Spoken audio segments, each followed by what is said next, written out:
All, all right, everybody. Here we are, guys. Welcome to the Pwncast, episode 7, actually. Really excited for this one. Man, I've known this gentleman for, quite some time, actually, back on another free server that we used to play on. He used to just ravage our champ spawns all by himself and do massive amounts of damage to us and slow us down tremendously. And he's known for going up against impossible odds and just being relentless and getting the job done, I guess you could say. But he's known as many names: PvPeter, generic Tamer, Freddy Krueger, right? I don't know. There's a couple of them. So, but either way, man, PvPeter, tell us a little bit about yourself, man. Well, thank you for having me on, first of all. And I've just been, like most of you, been playing UO for as long as it's been out, really, in between taking photos of people getting married and all that, Yeah. Where did you where'd you get the name PvPeter, and then I guess now most recently generic Tamer? Where did that come from? Yeah, that's actually an interesting question, because PvPeter, everyone would just call me Peter, which was strange, because what it was meant to be was PvPeter, like a pet, because I had a nightmare on UO Forever. I had a nightmare, and you'd jump off your nightmare and all kill and blast them with a fireball. But yeah, so the whole time it's been PvPeter, but no one ever says that. Yeah. So I think I spelt it wrong. So it was. And then since that moment on, everyone thinks my name's Peter for a while. Well, I was going to ask, like, if your real name was Peter, because that's really what I thought it was. Like, I just figured, okay, maybe he likes PvP. His name is Peter, and you put it together, it's PvPeter. But, okay. Yeah, that would make sense, but sadly my spelling skills were not up to scratch on that one, so. It works, dude. It works. Yeah. So how long have you been playing Ultima Online? Yes, would be the next question. I think when it first came out, so it's like 26 years ago, right? Yeah, something like that. I think for the first 2 years, it was or 1 year maybe. We didn't even have internet. But after about a year, we got dial-up. So you can imagine dial-up connecting to an American server is hell. Yeah, that's true, because they had like a few Asian servers, right? And then not initial. Oh yeah, Asian servers maybe, yeah. Yeah, maybe, but also maybe not initially too. But no, they definitely didn't have any Oceanic for like 5 years. And you already struggle with ping being in Australia, right? Yeah, so we have about like 200 to 250 basically. So it is pretty tough. So back then I'd say I was hitting like 400.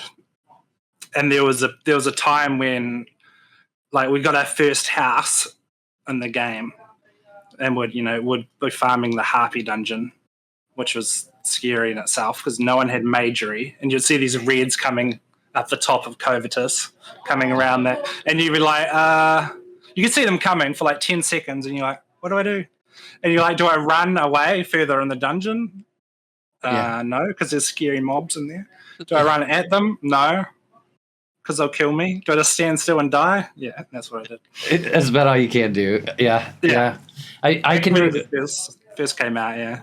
I can kind of relate, because we had a really bad computer and then the most cheap internet you could get, and so we would just kind of trot along, and then so if we saw somebody, that was pretty much it. But and then I remember when we got cable internet, and it was just like, this is a brand new game. So what go ahead. Oh, we had a house. We got our first house, and it was so bad, the lag at one point, that there's a few mobs outside it, and we kept running back, and there's like we couldn't get back in our house because the mobs would like run faster than us. Oh, and eventually the house just went idle because we couldn't get back to the house. That's how bad the lag was. God. But you just kept playing, right? I mean, it was still addicting, you know? Yeah, that was the first time we quit until we got cable, Mhm. and then we played again on OSI for quite a while. Yeah. Before the free servers. Yeah, what got you actually playing UO? Did you like get one of those free CDs for the beta, or did you just see it on the shelf? How'd you hear about it? Well, I played like number 1 or Aklabeth, which was like number 0. Yeah. Through I think when Ultima Online came out, I think we're up to like 8, Ultima 8, and then so I played all those. So I was just like went with the flow of that. So as soon as the online version came out, I was like, on top of it. I was like, man, we need to get the internet, and we need to get the internet. And then my parents eventually were like, okay, fine. I played Pagan. I remember playing Pagan, and then like there's a Nintendo game. I pulled it up a while back ago. I think it's Exodus or something, but I didn't really realize that it was Ultima until, you know, much later or whatever. I didn't know who the heck Richard Garriott was or anything like that. It was just like, oh, okay, it's a game called Ultima. But what were your like early stages of UO, like when you were playing? Were you I mean, I know the internet connection, so we'll say maybe with like cable, were you like a good player? Were you murdering people? What were you? I definitely had to be a good player. I had no choice. But me and my brother played as well, and we were just like chopping trees and making shields, you know, like everybody else in the wilderness, getting killed by like little snakes and like gazers. Yeah. That's how we earned our house originally, and then we never really got past like harpies and skeletons. I think liches were the scariest thing we fought like the first time we played the game. Yeah, spellcasters would just, man, they hit different. You know what I mean? It was always terrifying because the explosions, you know, they're delayed, and then you know they do a little drop on you, or the flames. And you're clicking your bandages. We wouldn't even have potions because that was too much. Yeah. I don't think I ever really started actively using potions until like the end of UO Forever kind of thing. I don't know. I just never really, I mean, I knew they were important, but I was always one of those guys that just kind of went in carelessly, and, you know, the setup, let's face it, dragging those little things was a pain in the butt. And I never really had, you know, organizer agents or things like that set up. So. But. Yeah, and UOF didn't even really have shelves until like way later as well. It was just they were called butlers, right? Yeah, and they were super expensive. Yeah, only the big ballers had them. So you're in your bank, double clicking all your kegs, going, oh no. Yeah, yeah, dying sucked in that game, but. You know, Outlands is not as bad, but how did you find out about like free shards and you know what? It's always funny to hear that transition from retail to free shards. I think on our Sphere servers, I think there was an app, right? And you could just list all the servers, and I'd join ones with like 10 people and stuff, and I had no idea. I had no idea why, but I'd like just play on like every server, and eventually I'd find, you know, a group of people that I liked, and I'd play with them for a while, and then the server would die because they were just random people in their basement just hosting a server, you know. Yeah. And then I think eventually, like, I first played Hybrid, but I wasn't super serious about it. I just played, you know, casually, made a Tamer, and, you know, used my dragons to kill titans and all that. Until UO Forever is probably when I started playing seriously. Yeah, I think that was the same for me. I played on Hybrid. In fact, I actually remember, you know, I didn't find out that it was them until much later, but I can remember doing a little bit of PvP with EQMS way back then. and but I didn't know who it was. It was just a group of people, and we just ran around. I can remember Glut. I can remember his voice, and Yeah. and I was like, hold on, I've played with this guy before. But then, and I found out it was back on hybrid. But yeah, Forever was definitely the first time that I like. I don't want to say got good, but understood the way the game worked and like economy and how to play your character and be decent, I guess. I used potions. Yep. Started using some hotkeys. Yeah, exactly. So it was sort of when like the Razor was improving and all the clients were improving a lot. So you had that. It was a lot easier to set it up and do all that. I think you're right. I think that is probably exactly what it was. Is being able to use Razor and Salos and Steam, all those programs, because I did have UO Assist on retail, but I really mainly used it for the reg counter and targeting. But I don't know. Either way. So like on Forever, I mean, tell us a little bit about your journey there, because I know that was fruitful and fun as well. Like I said, you used to 1v50 us in champ spawns. I remember when EQMS, like, because they weren't on the server originally, I don't think. They came in a bit later, when Glutz decides, okay, we're going to go do this. And then everyone's like, we're behind you, man. Yeah. And it was wild. There was, I remember, groups of like 15 people just rolling through Despise, and you just had no chance, Yeah.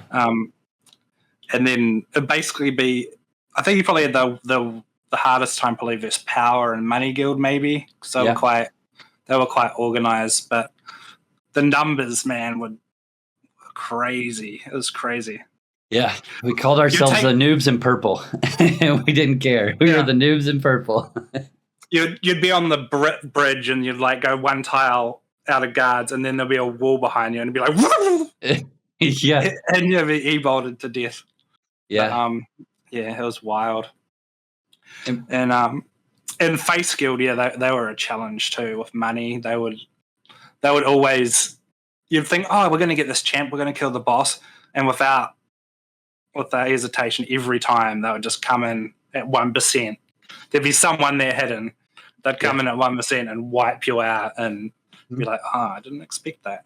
Yeah, it was always fun with champ spawns, because that's exactly what happened. It was like, we knew anytime that it was getting low, it was like, all right, get your PvPers ready. They're definitely going to raid. Somebody saw we were doing the champ spawn, and then there was always a pretty good chance that there was going to be at least a small group come and try to take the champ spawn from you. Yeah, and you're like deciding, do I fight or I just hide and like try to get the recall off when they come in? Yeah. And you're like, it was rough. You get a scroll in your backpack and you haven't clicked on it, and you're like, oh shit, what did I have? I died. Yep. And then in Discord, we just got a 120 taming from this guy. It's sure you did. Yeah, I remember once Archer Snan got it was a double. No, it wasn't a double strike relic. I don't know. It was some relic, and he was so excited, and everybody was just like, "Oh, good job, Archer." He just was like, "Yeah, I'm the best." He was like, "Glut, tax everybody since I did a good job." And he'd be like, "All right, you heard him." And then he'd go sell it and then lose it all on the poker tables. It's just like, those poker tables were wild, man. Yeah, gold was just so gold would come and go so fast. Like, I don't think people are that wild yet on Outlands.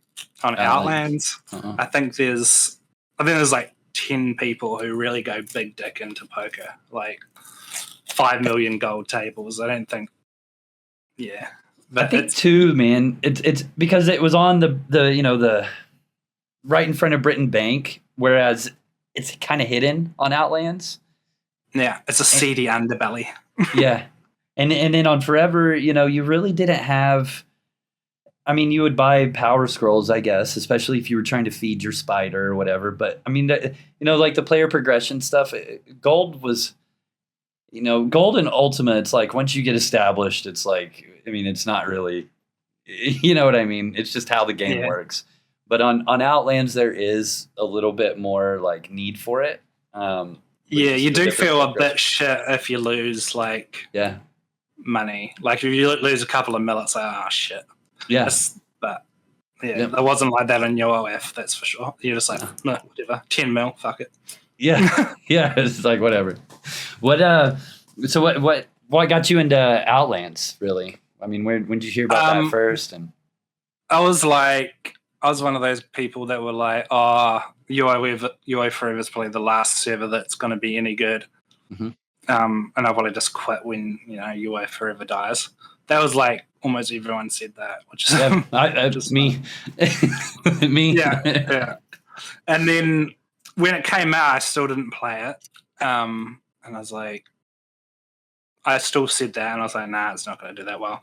And I think about 2 weeks in, I was just bored, and my friend Sir Archelot, social tamer, was like, oh, let's just play for like a couple of minutes, and then we went over there and went in the newbie dungeon, and we were like, oh, we're already level 70 of our skills, we might as well, just go in some other dungeons, and then ever since then, we're like, oh yeah, fuck it, might as well play a bit. Yeah.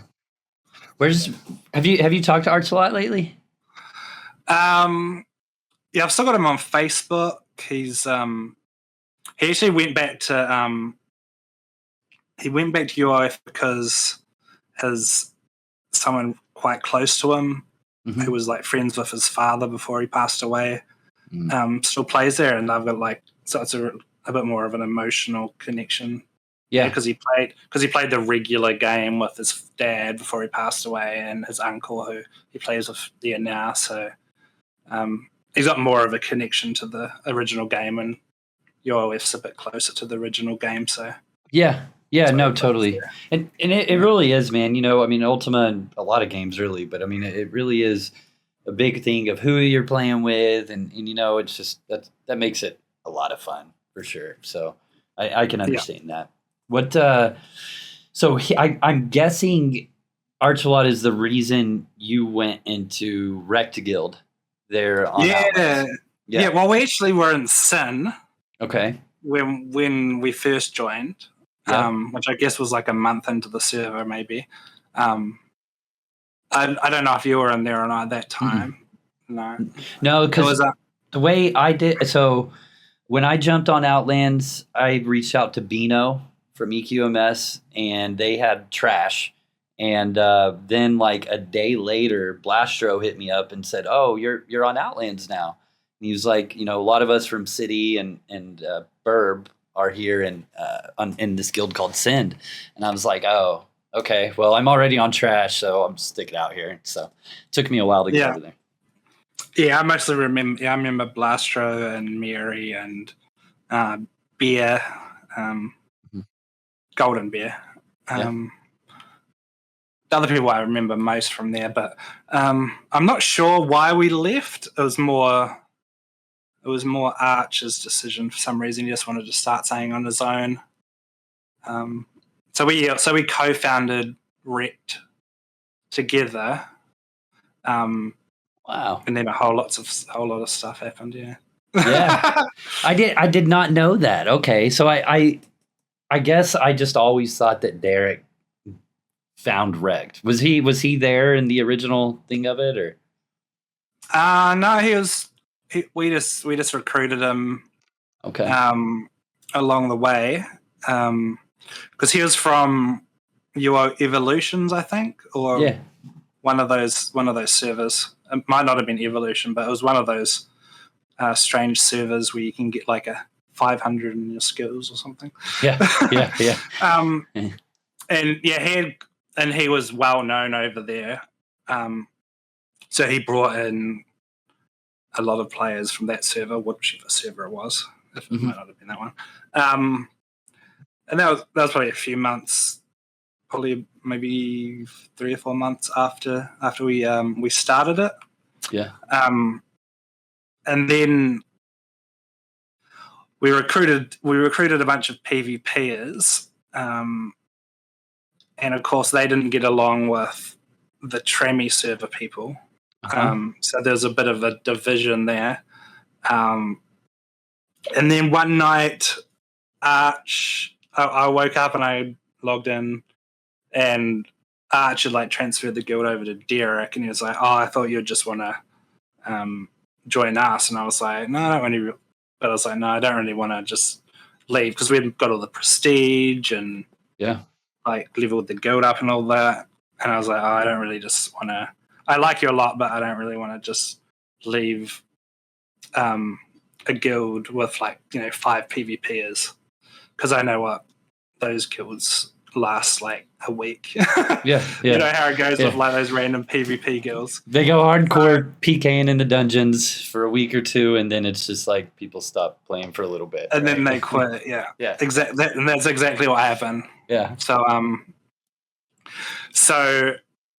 and then because they left, our guilds are sort of at war with Lunk and Wrecked. But Lunk, I remember Lunk. Yeah, that was what's his name's guild? Akasha, right? I don't know if he might have been in it. Okay. I can't even remember exactly who was in it anymore, but yeah. Let me think. No, but they were kind of, they would always try to raid us, and we'd just have all our dragons and stuff. So, and we had a lot more people, so there wasn't a lot they could do. Mm-hmm. But it was fun. But yeah. Eventually Arch quit because he was like upset that everyone was fighting him and stuff, all his friends, and Wrecked. So he quit and went back to UO forever at that point. And I was still in Wrecked for a while after that. Until things happened. Yeah, that was I think around in that time, maybe right before the division with Lunk, was when I was in Wrecked with you and Derek and Archelot and everybody. I mean, that was a lot of fun for me being in that guild. I think that was like, I don't know. It was just cool. I can remember Derek every time we'd go down to Darkmire, he'd hum the Indiana Jones theme song and whatever. He was always good at rallying people to go. Maximum DPS. Yeah.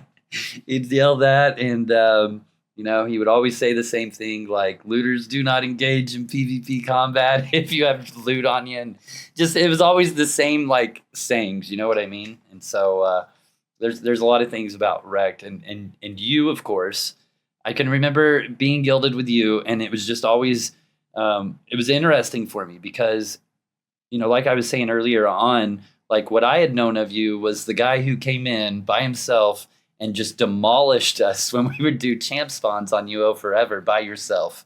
And if there was other people with you, well then, if we fought the masses off, then you were still there. You never gave up. Like you were still there, just slowing us down. And then, at the end of the day, it was, sometimes it'd be like, hey, why'd we only get this many power scrolls? And be like, GT killed me and got one. And it's like, fuck, okay.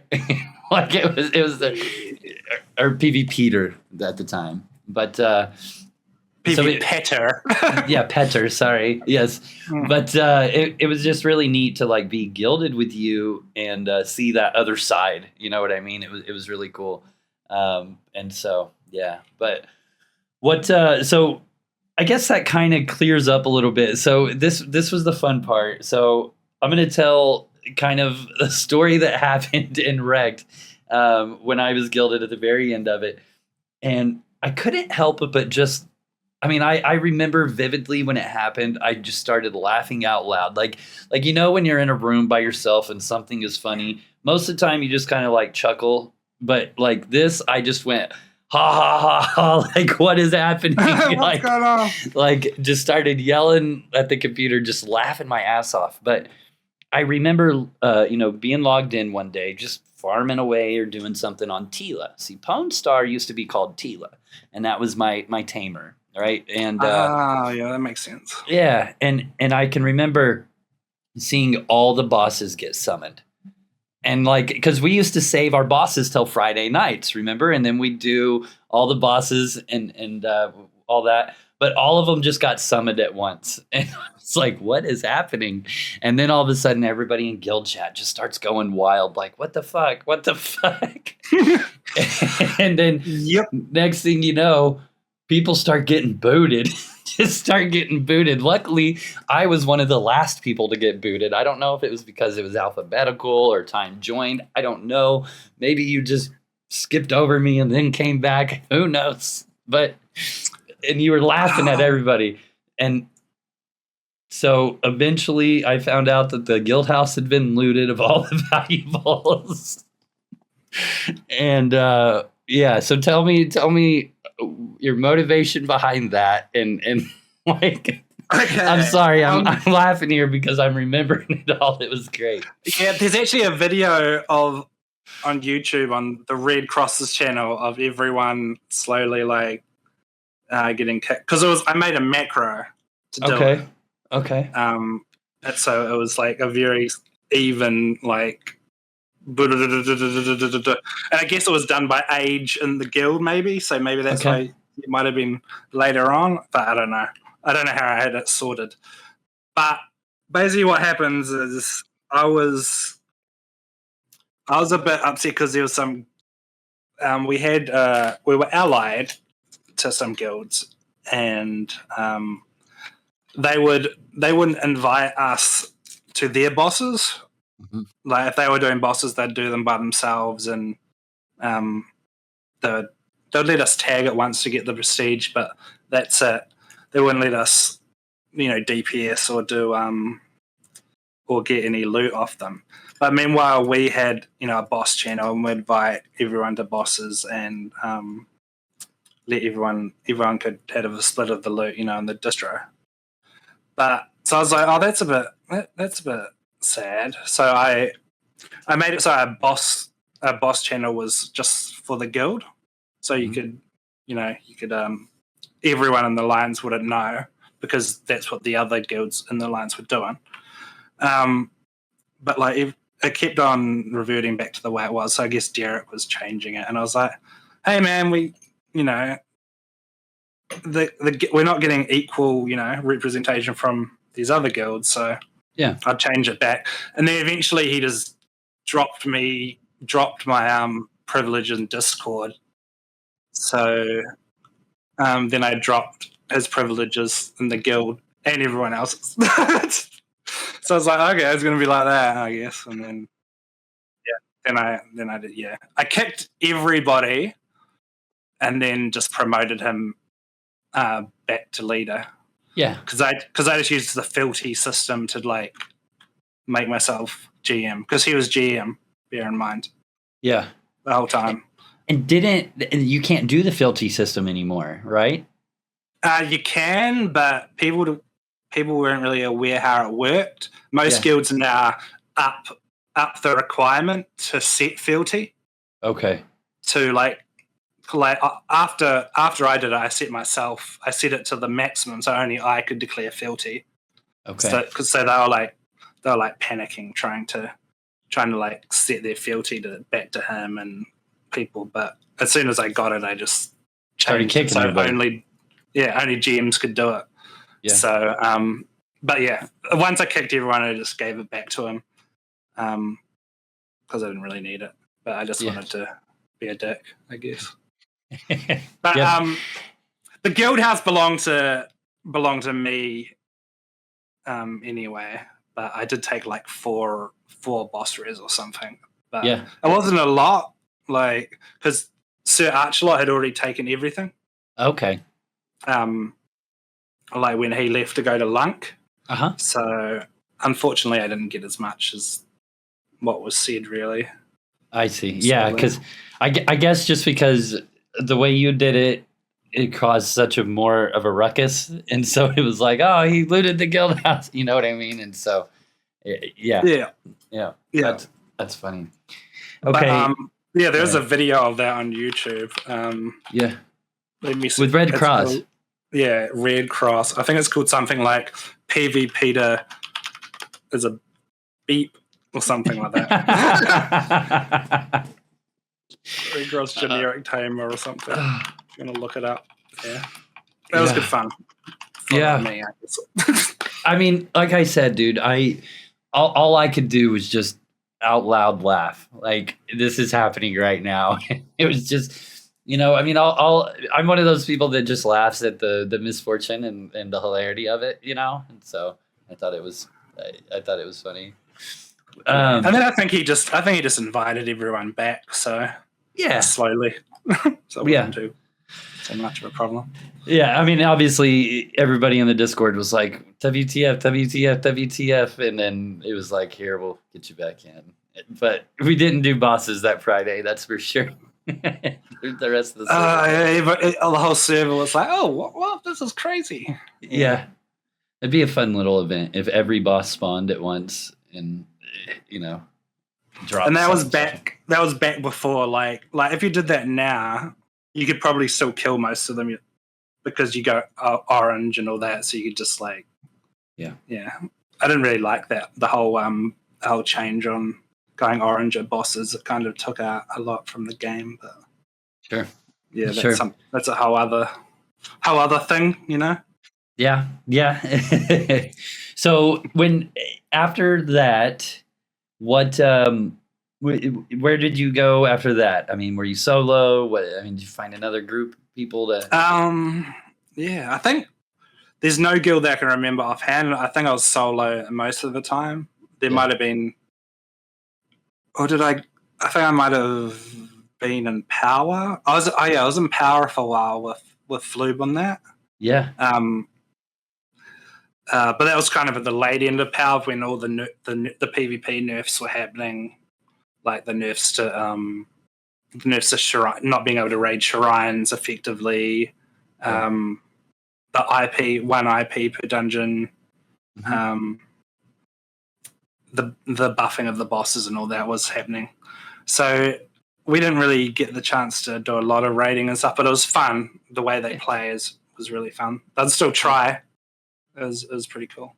Yeah, so I always relate, like, the way you and Floob play is very similar. Like I was saying earlier, how like you'll go in 1v50, like you may not think you're gonna win, but you'll at least try it. You know what I mean? And sometimes you do end up winning against impossible odds. Floob used to do the same thing, man. Yeah. Like, if you don't try, like shit can't happen. Yeah. Like I was trying to fight some random guild, like I think it was about 8 of them at New Zero Mini, and they had all the boss loot. They were running out, and I was trying to kill them, and they were cross healing. I couldn't do anything, and then they all were running out to the gate, and the last guy just got hit by that dragon breath and just died, and he had all the boss loot on him. So it was like, yeah, if you try, you can get lucky with like stuff like that. And then they run back, and I'm like hidden there still because I wanted to wait till they came back to leave the gate because I'm a dickhead. Yeah, so you just wanted to rub it in their face. So I just stood there waiting until they came back, and then just like tapped the gate. But you got to try at least. There's no shame in dying. I mean, what are you going to lose? Like the water cord that you looted 10 minutes ago and some leather armor? You'd be okay, Yeah, you got to go try to get those big plays, It's fun. Yeah, yep. So I did hear that, I actually just heard this recently, but I heard that you had made your way into the Path Guild. And, they're real big. This is why it's funny, right? And so they're real big on you can't have a thief and you can't have a murderer. Right. And so you had, I guess, created a character named Farmer Cletus. Farmer Cletus. Like, you can't go wrong with that. Yeah, you can't. That's about as righteous as can be, right? That's an honest work, right? It's that guy. Yeah. And there's images that I've seen of people saying, like, I miss Farmer Cletus. Like, everybody loved Farmer Cletus because he was like, he was probably the best guy, the best PvPer in Path. And you rallied people and did all this. I do have a question. Were you in voice with them ever? And like, explain how this whole thing went out, I guess. Well, back then, Path was like, I think the only... Oh, can't have my feet in there. That's inappropriate content. You got to Pubert loves feet. So if he's watching, which I'm sure he is, he's going to clip that part. You can pause it there. Yeah. When I was in Path, there wasn't really a whole lot of activity in voice. It was mostly like if someone would call out in the guild chat, and then you get a big wave going in. But yeah, it was surprising because like when you're not in that guild, you think, oh shit, all these guys must be in voice all the time, responding to call outs and like chatting like 24/7. But it wasn't really anything like that. So that's why it was so easy to get in, like fake a screenshot of like because all these guilds you like give like a list of your characters. That was going to be my next question was, did they do that? So they did, and you still manipulated it. But I just like went in Paint and like copied like the top part, and it's not exactly hard to like Photoshop that. So but yeah, the main guy that would always be trying to get people into voice was Potato Peeler.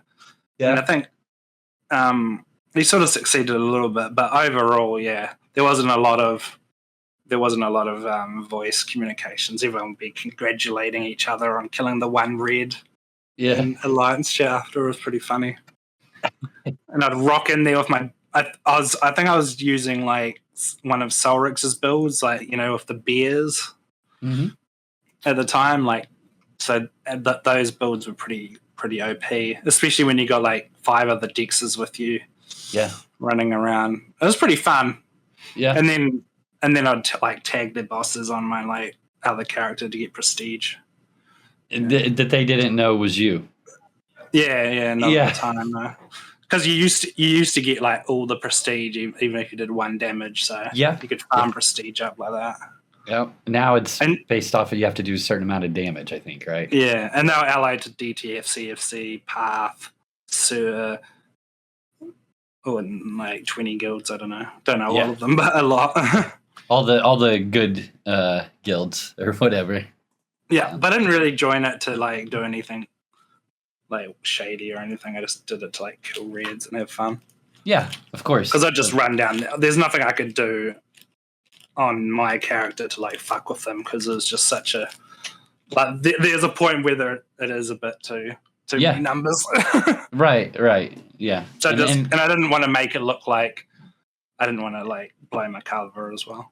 Yeah, every time that they do a boss, the same guy shows up all the time, and then they're starting to narrow down like who did it. Yeah, I get it. Yeah. So, but it wasn't so bad because I'd always turn up at their bosses anyway because I'd just be running dungeons all the time anyway. Yeah. So then, I remember here recently. There's been a story. You were in GLC. And there's been a story how I'll tell what I know, and then you tell me what happened. Okay, this might be more. This might be closer to the truth. Probably everything you say is going to be probably true on this one. Okay. Well, did you? I heard that you had disguised Kit over to I don't know who, but somebody, and you also put clothes on that they weared. And you somehow convinced, I'm not going to say the individual's name, but you convinced somebody to transfer the guild house to you. And they did it. And you got the whole guild house and everything inside. Is that how it went down? Pretty much, yeah. I left the guild, me and Charlie D-Man. Yeah. About, I think it was maybe a month earlier. And I was just checking all my characters randomly, doing my crafting and doing my society jobs. And I went on my backstabber, which I barely ever use. And I was like, holy shit, this character's green. And I think it was called Sir Stabalot or Stabison or something. And I was like, oh shit, it's a backstabber, so he had stealing, for the codex. Yeah. So I was like, oh, I'm going to try to... I'm going to see if I can convince them to let me get me Koa into the guild house just for fun. I didn't think it would work because it's a stupid idea, but but I got the disguise kit like you said, and there's a character in the guild called Mr. Miller. Who he's pretty funny. He's cool, but he's mostly crafts. Does a little bit of PvM, mostly crafts and gathers. So I was like, I just made the character.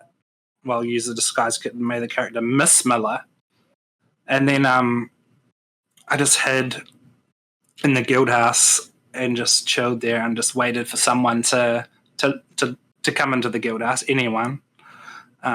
And they just started talking to them. I was like, "Hey, what's up, man? Just logging in, doing some gathering.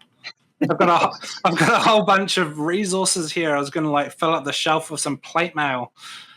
And then they started talking to me. They actually asked me. There's a video about it on YouTube as well, if anyone wants to see it. They started asking me about the options and the for nameplates and stuff. And I was like explaining that. So I thought that was a good opportunity to be like, "Oh, do you know if PvPeter?" Oh, I said his name. Sorry. Yeah. Do you know if the certain guys online, if he can co-own me to the guild? And he's like, "Oh yeah, he's just on before. I'll go get him." So I kind of felt bad for this guy because I sort of got him involved in it. But like you said, yeah, he jumped on. He was like, "Oh, hey, how's it going?" And the craziest part was like, I don't trust. They were joking around saying how they don't trust this guy. Yeah, like as if I was Mr. Miller. So they're just being ironic because he's very trustworthy. Sure. Yeah, and they're just like joking around how they don't trust him and stuff. And then they're like, "You've been added as co-owner," and I was like, "Oh shit."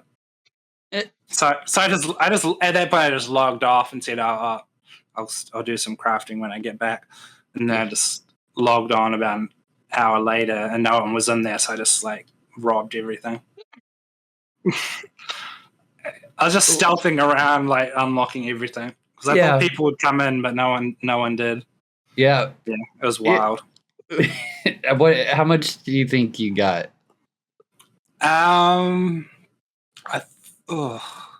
It's hard to say. I know Cactus spent all the guild's funds, which was 30 mil on Deco.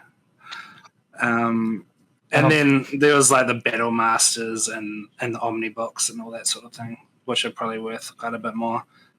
Oh, because I can remember many times Job on stream opening all those gold links and just he would open up links nonstop for like yeah. They actually got robbed before that though, because Job's house got robbed by Charlie, and Job's stuff didn't get robbed. He only robbed the guild stuff because Job's cool, but so he robbed that, and another guy got robbed as well because Charlie was wild, man. He was like, when he left the guild, he was like, everyone, you better like take me off co-owner or I'm going to steal your stuff. So he told him. He told him. Yeah, he did. That was wild. But yeah, I had to give most of it back. I had already gave away some stuff and sold some stuff, but yeah, I had to give everything back because it was shady, a scam or whatever. Yeah, I don't think it was really a scam because it was all in game, but sure. Whatever. I mean, you used a disguise kit. You were role playing a thief. Yeah, exactly. I was like, I didn't do anything that you can't. I didn't like message people on Discord and be like, and like all that stuff. I just did, what a thief does, but like a bit up. I mean, that is arguably the best heist I can think of that has ever happened. In my 26 years of playing this game, that right there is probably the biggest heist. Like, it's I think according to Owen, it was because I misled them with my name.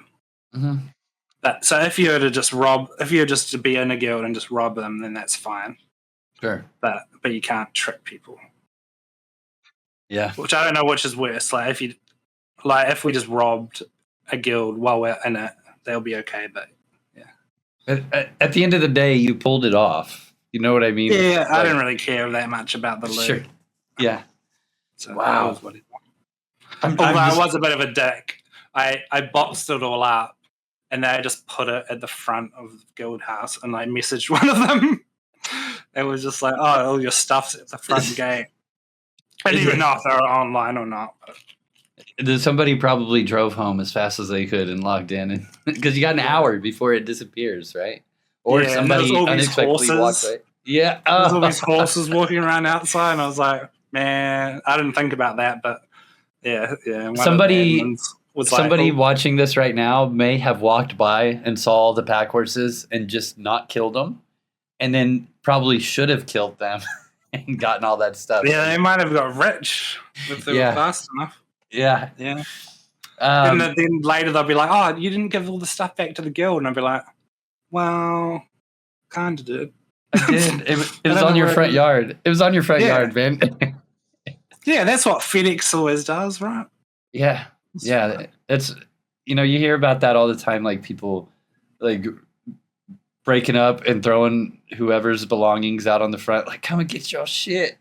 It's like, oh, that's good. Okay, so let's switch it up a little bit. So those are, first off, thank you for sharing that, because, obviously through, you hear things in Discord, you hear things in voice chat, in game, and so for you to kind of, give your take on what happened and stuff like that is, it's cool, man. I mean, Ultima, I think it's super, like, the community of Ultima Outlands, especially right now, is amazing, and everybody helps each other and all that. But at the same time, like, there is that, like, I mean, the game's ruthless and the game's hardcore, you know what I mean? And so, like, it's still part of the game, you know what I mean? In my opinion, right? And so, it's neat to hear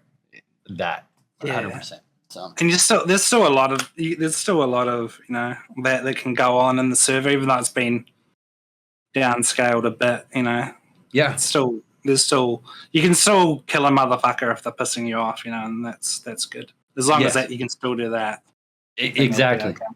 Yep. As long as you can kill somebody while they're farming. There you go. Yeah. So speaking of farming, I guess I used to, when SSC first came out, I think you were the first person that I saw that would make it down roughly every 3 hours. I think that's the respawn timer on the Time Weaver. And you would just, it was back when pack horses were able to go in dungeons. And I'd always see you running down there every roughly 3 hours. And you would solo the Time Weaver. And, I remember once even I was playing my thief, and I ran from somebody because you could still go through gray grates when you were flagged. And right as I came in, you were fighting it, and I just got one-shotted right on the damn thing. Yeah, and you sent me a screenshot of it and everything, and you're like... I was like, sorry. Yeah. It was funny. It's horrible, man. Like, because if the mob is like where the gate is, where it teleports you, there's nothing you can do. It's just like, bam. Yeah. 101 damage, one hit. Yep. It's wild. You ain't living through that. But yeah, that was a really good way to make money for a while. There's probably about 8 months where, like, literally every time I'd go down there, they'd be up. Yeah. And obviously it has a little bit of a timer. It was anything from, like you said, from like 3 hours to 8 hours. And then it varied a bit for some reason, like that maybe the admins were changing it. Because one time it went down to it was every 2 hours. And then I was like, I didn't know if that was real, so I reported that. I didn't know if I was supposed to be doing that, and it went back up. But because 2 hours was crazy, you'd just stay in there and you'd I'd try to kill it like 3 times. So I'd have 3 lots of mini boss loot on me, and then I'd like leave because it's kind of a bitch to get back there. But it was basically a free mini boss every, like you said, 3 to 8 hours or better at some points. And that's I made so much gold off that. It was insane.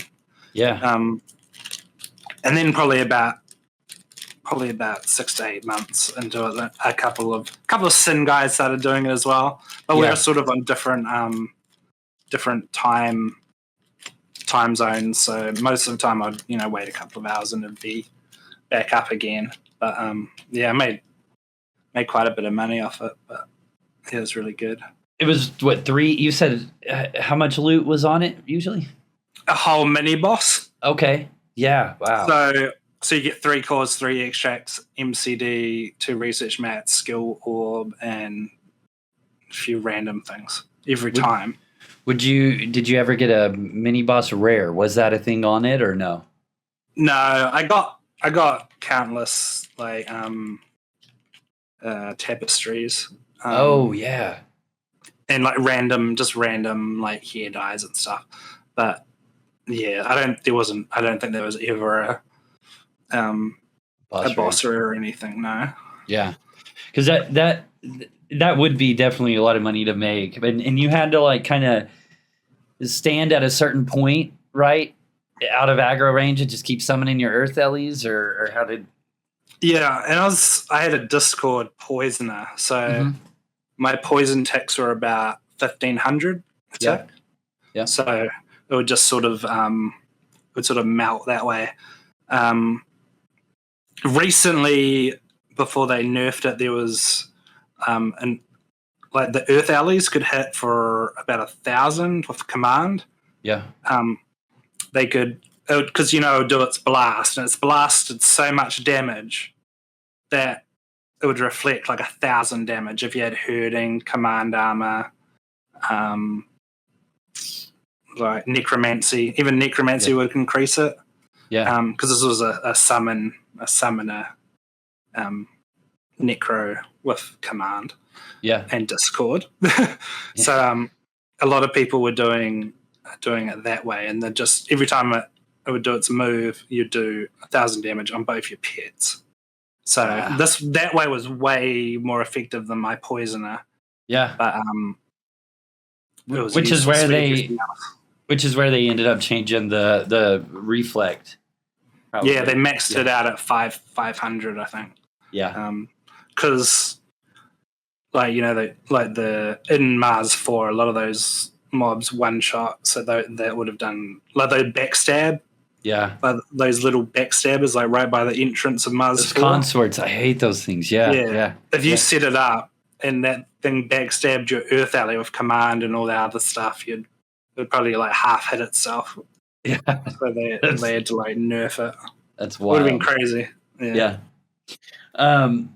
So I do remember, and I think I've seen you stream again here recently, like a couple times, but I miss watching your streams, and you you talked a little bit about it before we started recording or whatever, but you used to wear this Pikachu onesie. I'm glad to see the Pikachu in the back there right now, and your Pikachu hoodie. I put him there for you, Yeah, thank you. Yeah, and you always sit in this exact same position that you're at, like belly down on your bed with your Pikachu onesie, and you just play Ultima and just murder people. It's like it's great. I mean, do you plan on actively streaming again or anything like that? I think streaming's like really hard, like because you don't really want to be boring. Sure. And then you want to be yourself, but like you need to be sort of like an exaggerated version of yourself. And it's like exhausting, even for like a couple of hours. I don't know how you can do it so much. It's just like way, like, I don't know. There's some people, like for me, the weekdays I'm doing 2 hours and I'm good, right? And then on Saturdays I'll do 5 or 6, but hey, it gets rough at about 4 hours. Yeah, but there's some people, man, that'll sit there and stream 8, 9, 10 hours every single day, and I'm just like, how? Yeah. You have to be a real like hardcore extrovert to do that. I think it's just I don't know if it's like your like your full-time job, like you've got like I don't know thousands of subscribers or something. I'd like burn out so quick on that. It's intense. Yeah, and people just shitting on you sometimes. It's like, yeah, all you can do is laugh. All you can do is laugh, man. So I guess just kind of periodically is really if I'm in the mood, yeah. That's I think it definitely takes a lot more energy than people realize. Like emotional energy. I think. Yeah, it's fun. Trying to like keep talking. Like, I'd do it if I was just sitting there, just playing. But no one's going to watch that. You know what I mean? So for me, the hardest part is still being able to be good and keep up with chat and everything else going on. It's like it's so funny because I'll play like off stream. I'll never die and I'll just do everything, perfect, right? But then it's like I'm on stream and I'm like, fuck, why'd I do that? Like you're like reading chat and you're like, oh, flame shaper. Yeah. You're dead. It's those things are nasty. Yeah, they are. Or the marksman respawns and you get taken for a ride. Yep. Those, it's like they say don't text and drive. I'm sure we're all guilty of it, right? But it's like taking 5-6 seconds off of the road and reading a text message and looking up and go, oh shit.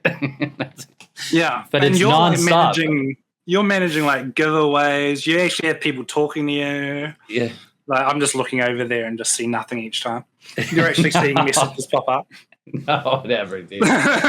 I miss your streams 100%, man. So, okay, well let's talk about like Outlands in general. Like what, your game style, your past experiences. I'm a firm believer in that everybody has an opinion, and it should always be taken into account, right? And so, like, what are some suggestions or things that you'd like to see Outlands do for Outlands for the remainder of 2023 and then obviously 2024? I mean, I guess we only got 3.5 months left of 2023. Ooh, that's a hard question. Yeah. I think they're definitely doing an awesome job with I think the content's good because there's so many different events. Like I feel like we just had an event, Barbarian Summer, and there's probably like a week left, and then there'll be King's Fair. Yeah. So I think they're good on that. I think, and they're always adding, they just add Mars 4 and they have Aegis ready to go, and they've got an expansion coming up. So I don't think there's really too much you can really complain about. The only thing I don't like is the slow release of nerfs to like being a bad guy. But because people say, oh, they barely do anything, but it's just a slow rollout of things, Yeah. But after like a week, you just it's back. You get used to it. You just adapt. Yeah. You have to find something else to do. Yeah. But I don't think there's really anything they could really improve on that much. Just keep things new and just keep trucking. I think that's so huge, and you're right, man. That really is kind of what sets them apart from other servers, especially retail. I mean, I watch a couple of the retail streamers. I mean, there's one now, and he's Sundays and Wednesdays. Epic Loot Gaming, yeah. And he even took a break, but it's always the same tune of like, they're like, hey, I just wish that the devs listen to us or whatever. And, if you go to their forums, the retail forums, it's nothing but like, hello. Can you imagine if they just just like released a bare bones classic server, like they'd get like almost everyone playing it. I agree, man. A while. Yeah. For at least a while until maybe it got boring, and then they'd end up on Outlands. Yeah. But they would I think they'd get like almost everybody for like months for a while if they did that. Just because it's official and all that. But apparently they can't do that because they're inept or something. I don't know. Yeah, and they keep talking about new legacy, but they've pushed it back. It was supposed to be released forever ago, and there hasn't even been a word on it. It was supposed to be when they pushed it back most recently. I think it was supposed to be like early this year, and here it is, August, and it's just been crickets, and there's been nothing talked about, and they ignore any questions about it. So, who knows? But it's a sad thing. But I am glad that Outlands. I mean, dude, they pump out. It's like you said, man. There's a new event all the time. Like we got King's Fair coming up in a week, I think, and he's like, yeah, there's 25 games. We're adding 5 more games, and damn. Yeah, so there's gonna be 30 gonna need games. a bigger island. Gonna need a bigger boat. yeah.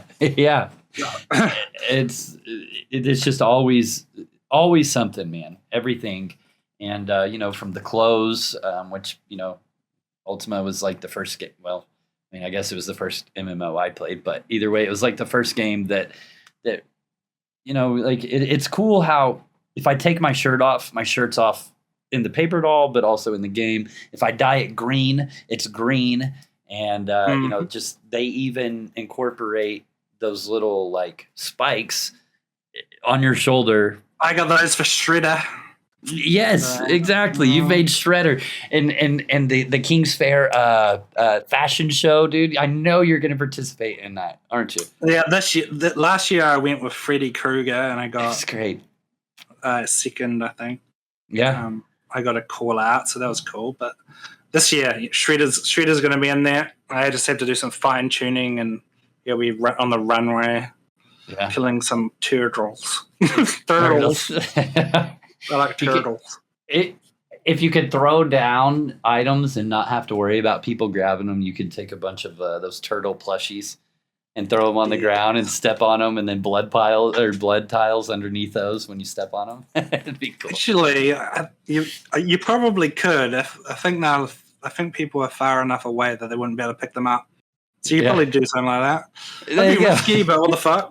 Yeah, hey, I mean, you looted 30 million last month. You're all right. Yeah. Sadly, had to return some. Sadly, but it's all right. I still made a little bit off it, so it's okay. Sure, I'm not complaining. No. But, server's been really good. Yeah, I think so too. Yeah, it always confuses me. Like, they're like, oh no, we can't do that. We can't start a classic server. It's not possible. We don't have the code anymore, or some garbage. I don't know exactly what they're saying, but it's something like. Then get the code, because every other server's doing it, right? Every other server's like, we're gonna make a classic server. I mean, there's like 1,000. You know what I mean? Like free classic servers out, and it's like. I guess they must have their own, like, because they don't have to emulate it, I guess. So maybe they must have their own thing they use, and maybe they don't have access to that. I don't know. But most developers, the good developers, aren't even in OSI anymore. So it's like Lutheus and stuff is like probably 10 times better than whoever they've got on their team. All 3 of them. That's probably the problem. Like they're probably just hitting roadblocks on like coding for new legacy or whatever. But I also know, I mean, because it's broadsword, right? And so, I know that the people that are working on that particular team, I mean, that's an 8 to 5 for them. You know what I mean? And so it's like they're just getting their salary and they're going home or whatever. But you got Lutheus and Owen and Expo and whoever else is on the team. They've got their own 8 to 5. And then they come home and they do this or whatever it is, 8 to 5, 4 to, you know what I mean? But like, it's a lot easier to put a lot of work into something that you want to be doing versus you're doing because it's an 8 to 5 sort of deal. You know what I mean? And half those people are probably just answering pages and stuff like, and like checking for people like duping and who knows what. Like most of the time, probably with a team of like 8 or whatever they have, like, and not a lot of resources probably go into development, I guess.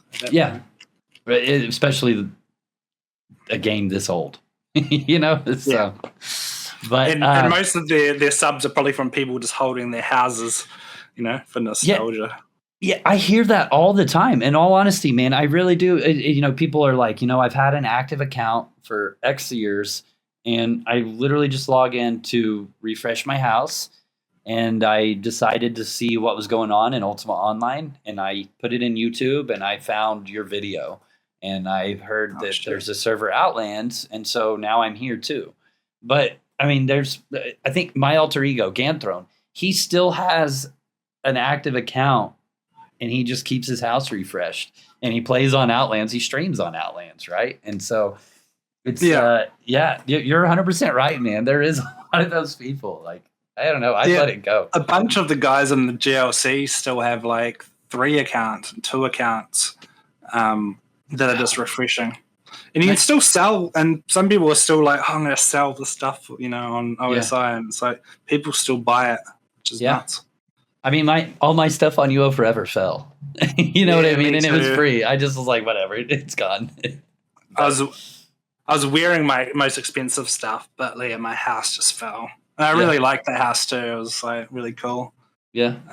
It was like a little torture house, but it's gone. I had a house right next to Minnick Stables, which I loved. And then Beltane had one right next to that. So we had the 2 like closest spots to Minnick Stables. I could pull from the stables from my house because, they didn't have stable masters like on Outlands. They probably do now, but and then I had a big, whatever the biggest house is on Ice Island. And I feel bad because I remember this guy, he was like, hey man, I'd really like to get to your house. Can I buy it from you? He even like offered real money, right? And I was like, man, just throw me some cash and we'll see what happens. This is on forever. Not RMT on Outland. And then he was like, all right, so we'll come up with some plans. And I said, well, I need to move all my stuff out first. And I just never moved anything out because I was just too lazy to do it. You know what I mean? And he just eventually it fell, and he was like, you never messaged me. Did you sell it? What happened? And I was like, no, it fell. And he was like, you fucking dick. He got so mad at me. And he was like, I was going to give you real money for it. Free. Yeah. And I was like, I'm sorry, dude. I just, but yeah, I'll never forget that. But all right. So it's happening. Yeah. You just like, I'll refresh, and then randomly just stop. And then it doesn't happen for a month. And you're like, oh. A month goes quick. Man, here on Outlands, because, you have to refresh it by the owner, right? And so I have trouble. There's been times where Thormac, if you're out there, Thormac, thank you, where he's like, hey, dude, you got 3 days left on your org fort. You need to refresh it. And then I'm like, oh, shit. And so I have to take that owner over to the org fort. And I'm there all the time. It's just I'm not there on the owner. So Job had his house at 3 days as well a couple of weeks ago, and we had to actually Charlie was robbing him, and then we're like, oh, his house has only got 3 days left. And then so we like PM'd him. Told, oh, we were robbing your house. It's almost IDOC. So that's great. That's great. But we didn't take any of his stuff though. He's cool.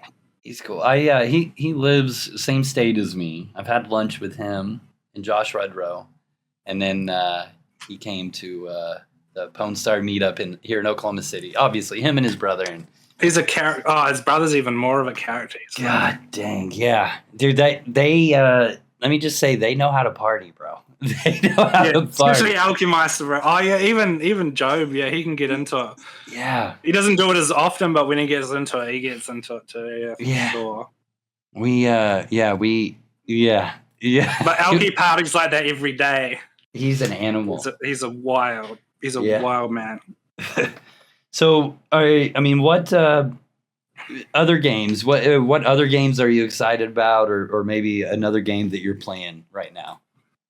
I was excited about Diablo 4, and I was playing it for a while, but something about it never. That's what I was been looking forward to for a long time. Yeah. So it just didn't hit the mark, I don't think, for me. Baldur's Gate looks fun though. Have you tried that yet? So I love Baldur's Gate. I played 1. I played Tales from the Sword Coast, and then 2, and then there was some expansion for it. I played them. I loved them. 3, I am excited to play, but man, it's like everybody keeps posting these screenshots of just sex scenes and like weird sex scenes, and I'm like, shit, is this Dungeons and Dragons, or is this like some anime porn game? Like, I mean, there's a scene where they have sex with a bear or something. I don't know. I've watched a few streamers play it, and the majority of the time they're not even playing it. It's just like a cutscene or a conversation scene, Yeah. But hopefully it's good. I'll see. It's so those types of games. I've said it on stream many times. Those types of games, like the turn-based strategy games, they are my favorite games. I mean, obviously, MMORPGs are what I play the most, but those turn-based strategy games are. I really can get into those. They're a lot of fun. So, I will end up playing that. Just when I love those when I was a kid, like Shining Force and stuff. Real basic turn-based games. They were awesome. I played XCOM. Did you play XCOM? Yeah, I played XCOM Apocalypse, XCOM Terror from the Deep, and all those ones. That cool. I reserve time units for snapshot. Yep. Terror from the Deep was probably the hardest one. That was hard. They weren't easy, eh? Yeah. Especially when you got later on in the missions. That was a fun game, though. Yeah. I can't even remember what. I think I played them on PC. I think played one on a console, but so long ago. XCOM, the very first one, XCOM UFO Defense, was on MS-DOS, and then Terror from the Deep. And I would always name the soldiers like either family members or friends from school or whatever. And if they died, I would get so pissed. You're like, oh my God, you killed Joey. Yeah, that's exactly it. And I would just be so mad. And but it was it sucked when they died though. It was a pain in the ass. And then you build your base up a little bit, and they'd attack it. Yeah. All right. Well, I always like to ask this as well, man. But who do you think should be the next guest on the Pwncast? Oh my God, that's hard. I should have researched this question. I should have thought about this. Alchemeister would be a good one, I reckon. He could talk for days. Yeah, and he's like just a good like a good regular sort of player. He'd be a good one for sure. When's the last time you talked to Mustache? Man, and I was on his podcast, and I can remember he did say like, one day in the future, I think it'd be cool if you interviewed me. And so because he's been I haven't talked to him forever, so it'd be good to like see what he's doing. It's been a while there for a while, man. When he was like really gung ho into streaming and his podcast and everything, we would talk every single morning. I can remember getting to work, and first thing is he'd either message me or I'd message him, and we would just chat, just about random shit. And then we've kind of fallen off a little bit. But he did just release another podcast episode just talking about the state of Ultima and all the different servers. And he kind of thumbs through the different like servers and their web pages and their forums and stuff and what his take is on it. Yeah, it was pretty good episode, man. It was pretty good. Yeah. When he was going hard, he invited me on, but I was like, I don't know. I was just too shy at the time to. Sure. But he did. He did ask me to come on one time. Well, thank you for being here. Me and him had a bit of like a rivalry for a while. Yeah. We were like fucking around. But that's the cool thing about Ultima though, man. Like you can have these rivalries in game, and it doesn't, the mature people understand it doesn't fucking matter. You know what I mean? It's a game, right? But I mean, there are some people that like, man, you killed my horse and I would kill your children in real life because of it. You know what I mean? Like I've seen someone stole a house from someone in GG stole a house from this girl in GG, and I was like, I can't really say what I said to him, but I went real like NATO at him. Pretty funny. I hope you get the in real life. Yeah, that's how it goes. And then like a day later, I'm like, oh well. It's over. That was a bit rough. That's cool. Bloody GG. Yeah. They were wild for a while. Man, for the longest time, they were like known as the ultimate assholes of the server. Yeah. I don't really know who the assholes of the server is right now. I don't know. It's hard, man. You got to pretty try tame. really hard. Yeah, you got to try hard to do something that really piss people off now. There's an example of GG definitely got nerfed into the ground. like with the IDOC raffles and things like that. Yeah. Yeah, IDOC raffles. Yeah. What else? Safe house replacements. Yeah. Remember the guy that was he would sit on test and he would wait for people to like figure out where they were placing their house, and then he would wait for it to go, and he would like he'd just look for ones that had been replaced. Yeah, just travel the world, and then just sit there. That's what happened to the SOF chick. Yeah, she was trying to place another house down, and then they're like, yoink. Yep. And then straight away they just tried to sell it back for like crazy prices. I was telling it. It's like you got to pay it. Yeah. Oh, actually, I was like telling it tell them to fuck off, but yeah, I wouldn't have just because you don't really want to give someone money who just like stole your house, unless it's like a smaller amount. But this was like the value of the actual house. Yeah. So it was like, just buy another one somewhere else. Don't give them the satisfaction, Yeah. And then they just turn around and do it again. Yeah. Wow. And then of course, Leo's been stealing people's shelves. And that's hard to do too now. Because you can't stealth into people's... Yeah. Right. See, it sounds... Yeah, people say, oh, the server's not going Trammel, but when you think about it, there's so many little changes that have happened. Sure. I hope it doesn't... Yeah, hopefully it doesn't continue like that. I think they've covered most of the reasons that people quit now, so they don't really need to... That's exactly it, right. I think it's more about just like hard losses, you know what I mean, versus you killed me or whatever. I guess there is some of that too, right? But those hard losses of like losing shelves, which sucks, and things like that in your house. But hey, yeah, whatever keeps people playing, in my opinion, I guess. So yeah. I probably wouldn't quit. Too addicted. No, I wouldn't either, man. I really wouldn't. I would, I would just be like, "Fuck, that sucks," and then I'd probably make a video over it, and then move on and get made fun of for it. But I'd be all right. Yeah. I lose a lot of stuff just like going into dungeons with like rears and stuff. It happens like once a month. I guess he's going to hate me for saying this, but Mr. Big Business on stream went in with somebody's boat into a dungeon.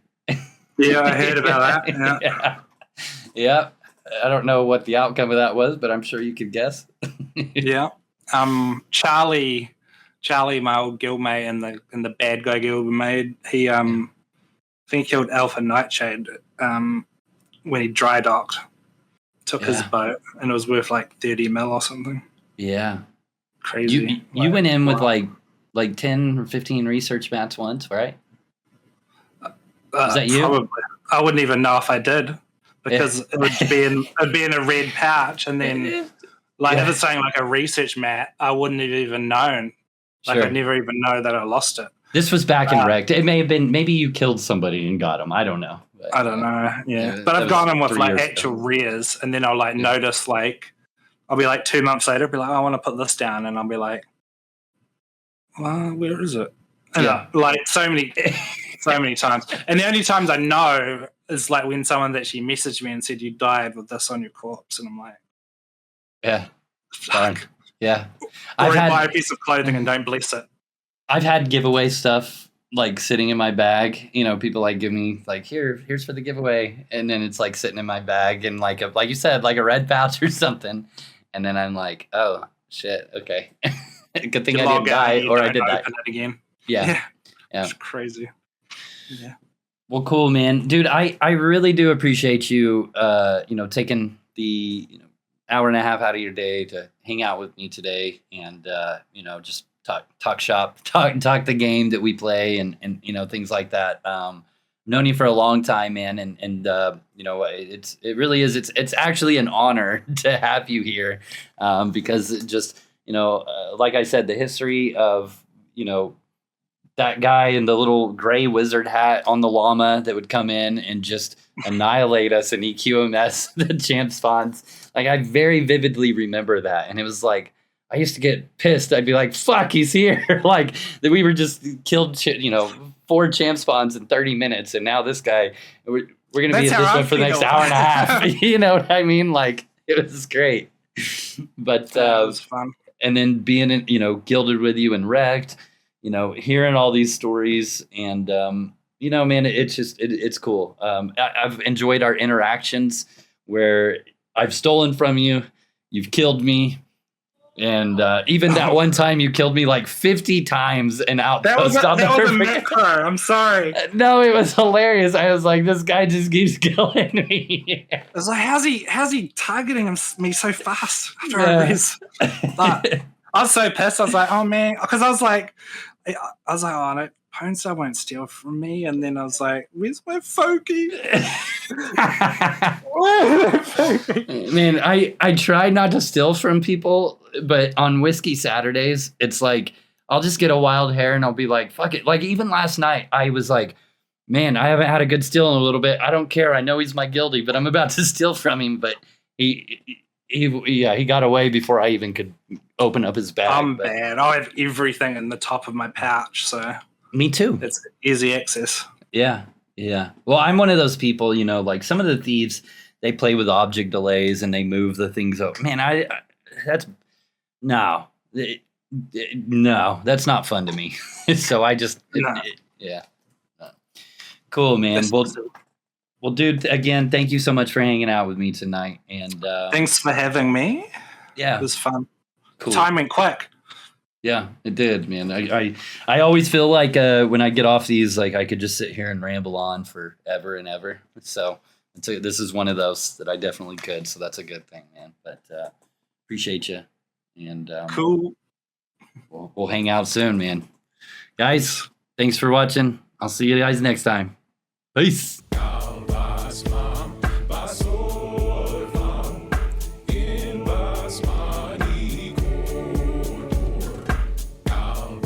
Mom.